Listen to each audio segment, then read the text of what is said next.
Finally Ricky পন্টিংয়ের Punjab team কিন্তু সে performance করছে যেখানে থেকে তার প্রথম ম্যাচেই জয় লাভ করছে এবং তার দুর্দান্ত একটা ব্যাটসম্যান কুপার কর্নলি অস্ট্রেলিয়ার প্রায় কি পাঞ্জাব কিংস বা পাঞ্জাবের স্কোয়াড কিন্তু প্রায় অস্ট্রেলিয়ার তারকার ভরা।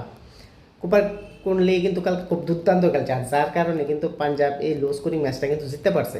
72 রানের একটা অসাধারণ ইনিংস খেলছে 46 বলে। No doubt one of the best batsman অস্ট্রেলিয়ার ক্রিকেটের হোয়াইট বল জার্সির মধ্যে। অস্ট্রেলিয়ার পাঞ্জাব স্কোয়াডের মধ্যে অস্ট্রেলিয়ার টিম আমরা দেখতে পাই কী করে কুপার কার্লি, মার্কাস স্টয়নিস, জেবের ব্রেটলেট, তারপরে আবার আছে ডরিস আছে এবং মিচেল ওন আছে।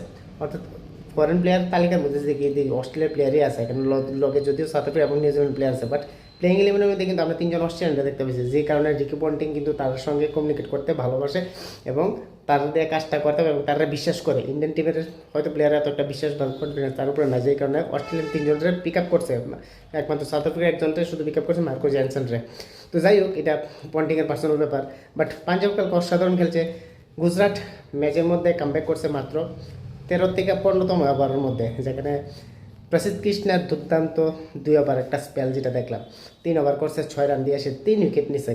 এই জায়গার মধ্যে কিন্তু গুজরাট ম্যাচে একটা উইনিং মুভমেন্ট আসলো এবং পাঞ্জাবে প্রেশার পড়ে গেছিলো, বাট সেখান থেকে কুপার কোহলির দুর্দান্ত ইনিংস, অসাধারণ ব্যাটিং এবং লাস্টের দিকে জেভিয়ার ব্যাটারে যে একটা ছয় মারছে, এখান থেকে কিন্তু ম্যাচটা ঘুরে গেছে এবং পাঞ্জাব কিন্তু 5 বল বাকি থাকতে ম্যাচটা জিততে নিছে। তো যাই হোক, গুজরাট ভালো খেলছে না, যে জায়গার মধ্যে একটু রানটা একটু বেশি করতে আসতো সেখানে করতে পারছে না, একের পরে